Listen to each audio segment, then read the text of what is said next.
What's kicking, chicken? What's life giving you today? Welcome back to Moving with Meaning, the podcast where actions have meaning, words have meaning, and we open up the conversations to discover what's your next move. I'm your host, Krystal. We are continuing on with our guest, Dr. Paul, who is going to continue with part 2 of his love languages exploration. But first, we had that theme, right? Remember? Desire. The strong compulsion to want something from someone to feel or make you worthy, needed, or essential. Ever thought about love and hate and the social construct of each and how we weave those into our day-to-day lives without recognizing the reception or the impact of? I don't want to get carried away, so Dr. Paul, I'm going to hand it over to you with a reminder from last episode that I left off with both my husband and I hitting a point in our marriage where we were working on our expression and communication. Perhaps maybe a Q&A at the end would be more beneficial, but let's see where the episode takes us. Take it away. Thank you, Krystal. So good to be here with you again today. I remember last time we talked about me taking responsibility for my own actions, and that up until about age 35, I had blamed my father for social awkwardness and awkwardness within the family. So I want to just kind of take it from there. I think I mentioned last time also that I was dating about 15 years ago because that anger kind of was one of the causes of the demise of my first marriage. So I found myself single, midlife crisis. I had 5 children that I was primary custody over. And when my ex-wife would have the children for the weekend, I found myself doing destination dating. So I find a woman online. She'd live in a different city. I lived in a different city, and we'd meet in a city that we chose and have a date. And so I had to travel. She had to travel. It was destination dating is what I call it. So I did that for about a year and a half, and it was just like the lyrics in the song. I was looking for love in all the wrong places. I wasn't finding anything, Krystal. And so while that's happening, I'd already moved to Phoenix. I thought I found someone there in Phoenix. It didn't work out. So here I am in Phoenix. I'm all alone because my ex-wife now, after about 3.5 years of her being able to not have the children primary custody, now she wanted them back, and she was going to move in with her parents. Thought it was a great idea for the children to get to know their grandparents, so I relinquished primary custody. So now I'm all alone. My sister gives me a call, and she says, I have a neighbor that I want to introduce to you. I said, I don't want to do destination dating again. She was 7.5 hours away. I did not want to do all that travel and everything and have nothing come of it. So I just told her, nah, I don't think I'm interested. She said, oh, come on. And remember, I'm number 10 of 11 children, and you got to do what big sister says. So I said, you know what, I'll email this woman. So I emailed her, and I found, I thought, what's an email going to do for a relationship? How close can you get in an email? But she was a great writer, and I thought, well, I think I found my new love language. I like the words because she was just really just pouring it on a little bit, and it was just fun. And so I after 4 or 5 emails, I finally got up the courage to ask, well, how many times have you been married? And she wrote back and said, counting the 5 that are buried in the backyard. And I thought, that is hilarious. She had this sense of humor. I had someone that had personality. I had a live one on the line, and it was just fun. So it started getting a little closer, and then I ended up moving up to where my sister's at. We became very close, and so now it's time for Big Brother approval. We're serious now. Take her up to Big Brother for Big Brother approval. Remember, I'm number 10 of 11. Got to have that. And so I go 300 miles north. The first thing that happens, I go in my brother's house. My sister-in-law pulls her aside and said, the only emotion that the Zolman family had growing up was anger. At first I denied. I said, then it made me mad. And I thought, that perception that other people have of the Zolman family is something that I could change. That if there was any time in the history of the Zolman family for it to change, that was the moment. So I decided I was going to learn a lot more about love and just move away from that. And so I started reading the color code and the 5 love languages. And I love the principles of the 5 love languages. But Krystal, the principles the application that Dr. Chapman suggests wasn't working for me. Dr. Chapman says that, well, if I guess, Krystal, what your love language is, then I cater to that, we're going to be buddies. I'm a bad guesser. That wasn't working for me.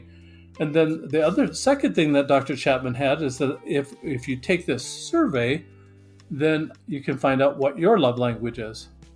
Well, Krystal, what am I supposed to do with that? Advertise? Put it on Facebook? Hello, I'm Gifts. What do you have for me today? That's just so awkward. And I really was done with the awkward, because I had awkward from my father that I blamed him about, those social moments that in a social setting, somebody would get angry, and it was just embarrassing for my family, embarrassing for the people. It was like when someone goes to the bathroom in the pool and you just, everybody just gets out of the pool. Everybody's gone. And it's just that kind of thing. And so I didn't want that anymore. So I decided I was going to contact Dr. Chapman about this. I wrote him a letter, email, and said, Dr. Chapman, are you licensing those little icons that you have for the love languages? Because I had an idea. My idea was that I remember that games pulled our family together. When even as dysfunctional as our family was, it pulled our family together so that we had just kind of a nice family time. There still was the smack talk. There still was the put downs. There still was all that angry vocabulary, that angry humor that was going on at the time, but it pulled our family together. And his attorney wrote me back and said, no, we're not doing that right now. So I had a friend that was a copyright attorney. Told him the idea. He said to me that theory, like the love language theory, is not copyrightable. Application is. So that gave me permission to make my own little icons and make it into a game. So that's what I did. I made it into a game, and I have this cube in front of me that has 2 hands touching one another. That represents touch. Now I've got 2 hands formed together to form a heart, and it has a little conversation fly out. These are all pictures. That represents the words. I've got a hand holding a hourglass. That represents time. A hand holding a gift. That represents gifts. And then a hand holding a platter. That represents service. So those are the 5 love languages. On the 6th side, I created one that has a hand holding a question mark, and that represents surprise me. So there's just 2 instructions, Krystal. You roll the die every day. That's the love language you practice giving away all day that day. And I want to explain this just a little bit easier, so maybe it's better for our listeners to understand the spectrum. The other day I was out walking and I found this stick. It's a walking stick. It doesn't have any bark on it at all. About 3.5 feet tall. Is just perfect. One side of the stick is very smooth that you just have no problem putting your hand on it. But if you turn the other side, there's a little point there where there may have been a branch or something. Another point there. It's kind of a sharp point. So I'm going to call this side the naughty side of the stick, and this side the nice side of the stick. I'm sure Santa Claus has a stick just like that, Krystal. That's how you get your presents, naughty and nice, and whether you're on one side of the stick or not. What I realized with this, Krystal, is that anger and that time that my sister-in-law said that the Zolman family was angry, I realized that our family and the attitudes that we were taught from our parents and maybe grandparents and passed on generationally was that angry, naughty side of the stick. So it includes the humor, it includes vocabulary, it includes the put downs, it includes all that. It's almost like a culture on that naughty side of the stick. Well, I realized I had 3 choices. I could stay the same, and that means that what that looks like, Krystal, is that staying the same means I still blame other people for my problems. That means I don't have to change. I don't have to move one way or another on that stick. I stay the same because I'm blaming other people. It's their fault. Check with them. See if they can fix it. But and that's the whole blame game. That's almost a victim mentality when you get the blame game. The second choice I had, well, I could become more angry. I don't want that. Who would want that? And the third choice would be become more loving. So I wanted to learn the languages of love. Knowing the language of anger already was like the first language for me.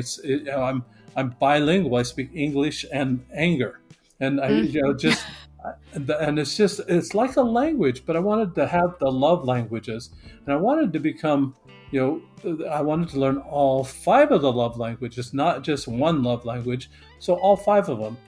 Dr. Chapman indicates that most people just learn one. They learn what they like, and they have one primary love language, and anything else is nice, but it's not love to them.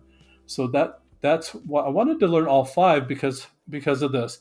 I thought if I learned all five, then I could see other people loving on me and respond appropriately. So what happened is that as I'm rolling the die over a 30-day period, I'm giving all five love languages away so that I know them backwards and forwards. By knowing them backwards and forwards, now I have that peripheral vision. I can say, oh, that's not my primary love language, but I see you're loving on me. I can respond appropriately and express love back to them in the way that they want to feel love, in a way that's going to light them up. So no longer, Krystal, you don't have to have the awkwardness of saying, excuse me, could we pause this relationship for a minute while you take this survey so that I know how to love you? How awkward is that? You don't have to do that anymore. Just use your observation skills. So that's what it is. That's how the die works. It increases your observation skills because as you're focusing on one genre of love per day, you're going to have people light up, and you're going to make their day. And because you're making their day, they're going to make the day for a lot of people around them. Their whole circle of influence is going to feel that love that you gave to them to pass it on. And I really like the lyrics of a song from The Sound of Music. And it's an old classic, but Rolf is standing outside on the grass. He's probably 19 years old, and he's singing to one of the Von Trapp sisters up on the second story. And part of that song says, love in the heart wasn't put there to stay. Love isn't love till it's given away. Mm-hmm. And I just absolutely love that, because that seems to me, Krystal, the more that we give love away, the bigger our well becomes, because we understand it replenishes itself. That when we see somebody light up, we're kind of being paid. We're giving it away without any expectation of anything coming back, but we know that we're getting paid when we light somebody up. So that's the whole idea of this, is that we want to light people on fire and just have that culture of love and send it out. You know what? And that's basically unconditional love. It is absolutely. Yeah. So one of the things I wanted to ask you, because I think that's actually phenomenal, because when I was we're still in there, but at marriage counseling, the therapist was pick a love language, one of these. My husband and I were taking this quiz, just kind of like what you're talking about, and it would identify, oh, your love language is this, or majority of it is this, this, and that. But we all had some piece of everything, maybe more so than the other. Maybe two stood out more than, I think, how many is it? 5? But at the end of the day, there was never one that was 0%. Mm-hmm. And so I didn't think of it until now, because we only focused on the first 2. Whatever the 2 highest ones were, that was the one that we had to figure out how to reciprocate that to that person. But at the end of the day, you're like, I need a little more of something else, right? Because maybe you fulfilled my tank in those 2. The other 2 have been completely neglected. Right.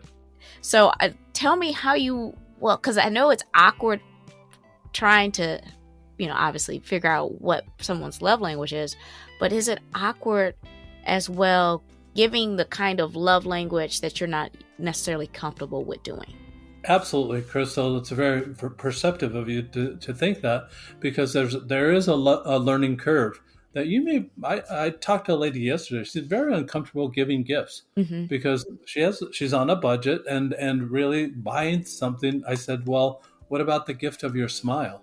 What about a gift of just being happy and do the high five, the fist bump, and just a gift of that physical touch, a gift of maybe a kind note. Just write something. I mean, those are all can be gifts like that. So I think that the discomfort that you might feel is just going to be temporary, because after you get to know the love languages, you'll be able to understand how it is to give it away. And that's all you're thinking about right now, is just giving it away. You're really not looking for reciprocation.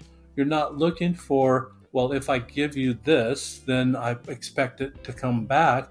You're not looking for that at all, because that's like, let's make a deal. That is a transaction. That is a television show. It's not reality. The reality of the situation is you're giving without expectation of it coming back, makes it true love, because you're sending it out. You don't expect anything back at all.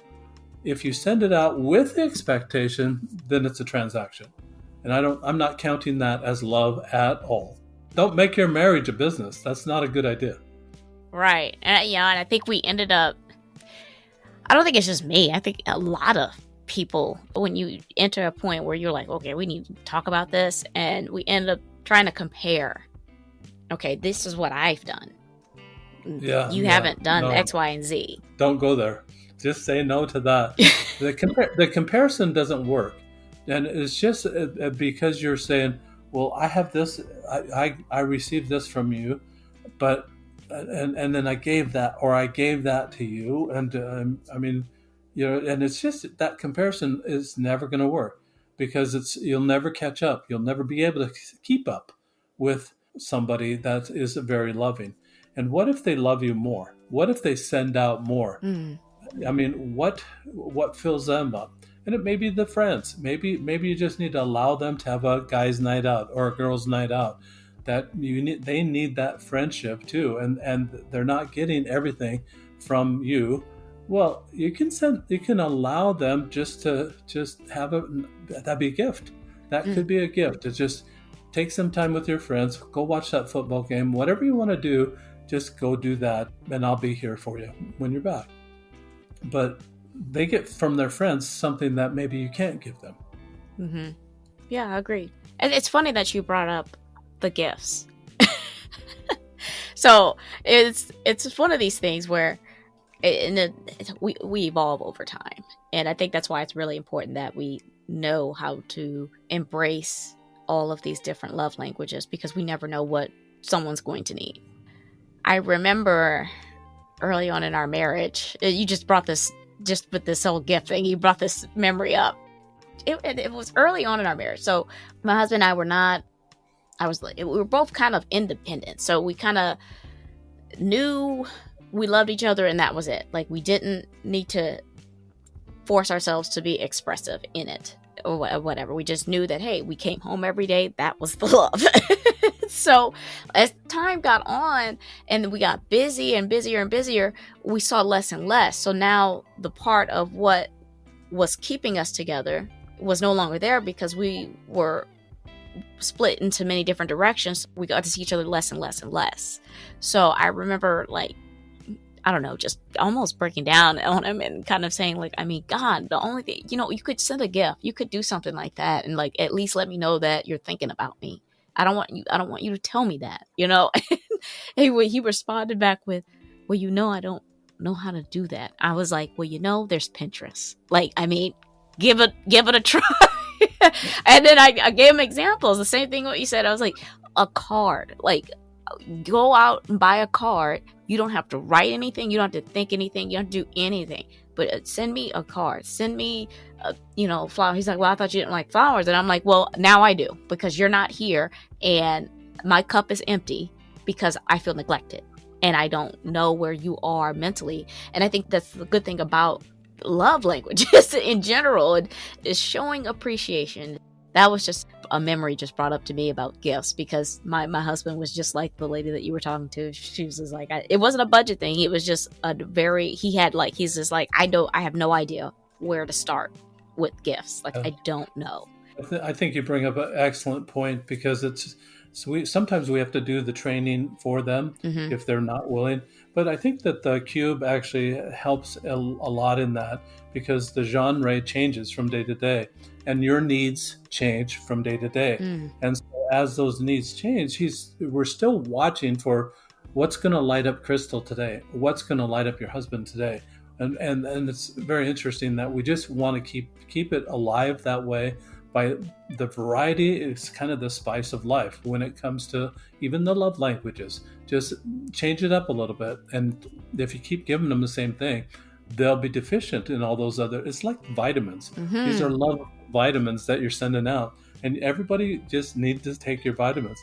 I have an interesting story about gifts too, is that my wife she's a gift giver. Every time I go to the store or I go someplace, she'll say, well, did you bring me a treat? She's trying to train me, Krystal, that she likes these little gifts, that she's just setting out those hints that, well, did you bring me a treat? So don't read too much into this, but she bought me a gift on Mother's Day. Mm. Like I say, don't read too far into that because you Okay. could get, no, please don't.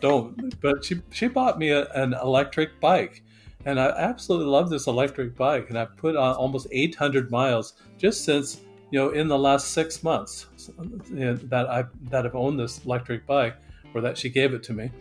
I put about 800 miles on it, so I really love the electric bike. But she is a gift giver, and then the other day she said, no, I like time better. And so I realized the time that she likes to spend, it's really interesting because she's super impatient. I said, how could you like time if you're an impatient person? What the heck is that? That's like the naughty side is impatience, and spending time is the good love. And what the heck? You're on both ends of the spectrum. You're not bipolar. I mean, we had this ridiculous conversation about and she's talking to me that I'm supposed to know all these things, and I'm saying, I don't think so. But she really does like time in certain situations, and that's why I say she likes gifts, she likes time, but she likes all these other things. And I think that we need to spread out these vitamins, these love vitamins that we're sending out, spread it out, and over a period of time, keep that nourished. And I think that's really what's going to nourish our relationships that we have. Absolutely. I really like that. I really do. I wanted to take you back to what I ended off our first episode with. I guess continue on with that because I really thought about it. Like after that episode, I was like, okay, I'm gonna think about this a little bit more. But I want you to respond to this after I give you a quick just kind of recap of what I thought when I kind of retrospected on it. I really rely on my husband's presence. Okay. I didn't realize that until that was taken from me, meaning his work required him to travel for extended periods. So part of him being here was a level of comfort and security for me. Mm-hmm. Then I was really unsure of myself because I wasn't expecting this. This is how I took it. I allowed myself to become so dependent on someone else, and I immediately felt defeated. Then when I expressed this to him, I think I had built up this whole security wall for him that he thought all I cared about was monetary production, which I guess I wasn't really clear about that in our communication. I cared about him being happy in his career. My motivation was monetary, and I believe he thought I was not looking at him for that. I don't know. It's just, it kind of feels that way after in just certain tidbits of conversations that we have. I was just really tunnel vision on financial security. That was the key for me, was just financial security. It wasn't that I was looking for him to do it. I really just wanted him to be happy in his career, whatever it was. Mm-hmm. But anyway, I think it surprised him that I was like, come home. And that I needed him. And he couldn't understand why. And then I couldn't understand why he didn't understand why I needed him.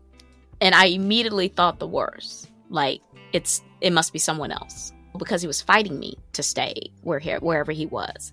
So I had like this whole meltdown and everything. And I think it's like we need to do a reset, because we've evolved so much from when we were newlyweds and new parents, and just how we both reacted to various challenges. One challenge was that we had was just in regards to like the Great Recession. We both lost our jobs and was laid off, and just how we really went to zero, like less than zero. Like we were in the negatives, and it really took a lot out of him. How I react to different challenges is very different from him, and we needed to. And what we're doing is I'm watching that, and he's watching that. And then you're kind of thinking, okay, he's at 10% right now. I need to give the 90%. Well, guess what happened? I never let go of the 90. I stayed in 90% time. And so I could see that I wasn't allowing him to say, okay, relax, let it go. I got it now. So what do you have, I guess, from a love language perspective on how we could kind of overcome, and how I can kind of relent from that? Krystal, it sounds to me like you like my wife, you just need the presence there, and you need that time with him. And time, I would suggest that time would be one of those love languages that you needed that time, specifically at that time. And I don't think it's finances at all. I think it's just that time element that you're talking about. Sounds like it's really a time thing that you needed, and you needed him there, or you enjoyed him being there with you. And I think that if he can understand that connection, that he just needs to be beside your side. And I think that your discovery of your dependence on him, I think it's not really a dependence as much as it is really that's how you felt loved. Because that's exactly, you felt very loved when he's right there beside you or there with you, and you felt very secure when he's there with you. But I think that you discovered something, a way that you like to be loved while he's there with you. And I think that's really an important thing, that as we as couples try to evolve our relationship from newlywed to having kids to now being without kids, or being close to being empty nesters, I think that there's that evolving always going on, and you'll see it evolve, that maybe you want to spend more time with it, or maybe you don't. Maybe I don't know very many couples, Krystal, that are with their significant other 24/7. I think they want it like that on purpose. They just don't want to be together 24/7 because they're not geared like that to be together 24/7. And I think a lot of retired couples kind of have that adjustment, that when they're retired and now they don't have work and now they don't have kids at home and now they're retired, what are they going to do? And they've got those discussions that they have to have.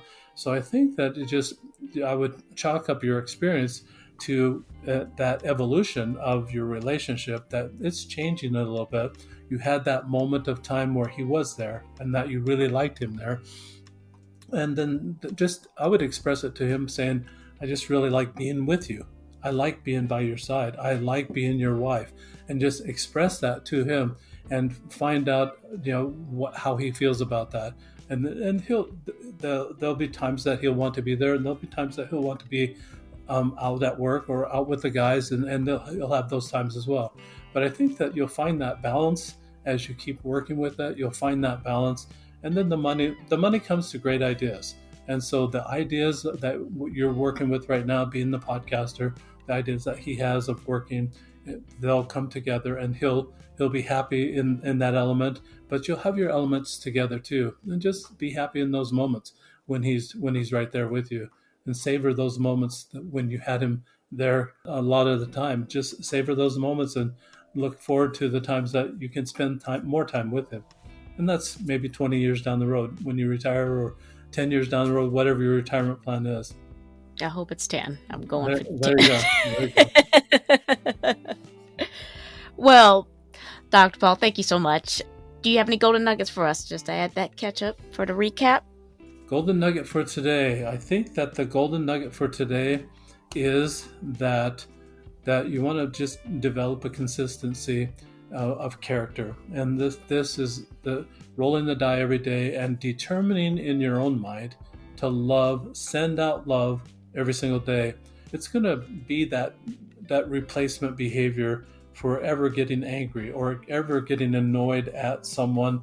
What's wrong with that person? You'll stop saying what's wrong with that person. You'll start saying what's right with that person. What can I love about that person? And you'll have that paradigm shift. That's what this is all about, is just sending love out there. No expectation of coming back. But you also believe and trust in the law of the harvest, that what you plant is going to grow. It'll come back to you. Or the law of karma, what you send out is coming back to you. Or the law of attraction, that what you project is also coming back. Any one of those laws, basically all the same. Any one of those laws that you believe in, that's what we're sending love out for. It's going to come back. Just trust that it will. May not come today. It may come in a time that you need it. And just practice sending out. Develop that consistency. Consistency is the word of the day. Yes. Well, that's the episode today. I truly appreciate you for taking us through the culture of anger and love. To our listeners, are you reflecting on what your love language is and where you fit in with the others? How is that impacting your relationships? What part of Dr. Paul's story in the culture of anger and love relates to you? Even if you feel you have truly identified your needs and how you communicate with them and send out love to others, I'd still love to hear how you've embraced them. I love it all, and so will someone else. Before we go, Dr. Paul, would you mind reminding the folks here how we can find you, get your resources out to you? Absolutely. Just go to rolloflove.com, ROLE of love.com, and you'll be able to find the bundle package. There's a journal, there's a book, and the cube that's on sale right now for $29.99. That's a whole lot less than even one session of therapy, and it's going to help you a whole lot more. As always, Dr. Paul's resources and connections are in the episode description, as well as on my website's resources page, movingwithmeaning.com. Make sure you guys subscribe to the show, Moving with Meaning, the podcast, and tap that alert bell so you know when these episodes drop. I'm on Apple Podcasts, Amazon Music, and Spotify. I've started to drop some episodes on YouTube Music. Please share, like, repost, and follow. Tag someone, because we are creating a community. Quick housekeeping before you go. Follow me on Instagram at movingwithmeaning82 and my Facebook page, Moving with Meaning. Also connect with me on LinkedIn. My YouTube channel, Moving with Meaning, is now up and running, so run across there and hit subscribe. I do dabble in TikTok at Krystal B. Clark. Links are in the episode. Alrighty, I'm Krystal on Moving with Meaning, the podcast, reminding you to take it one step at a time. All moves have meaning. Check y'all later.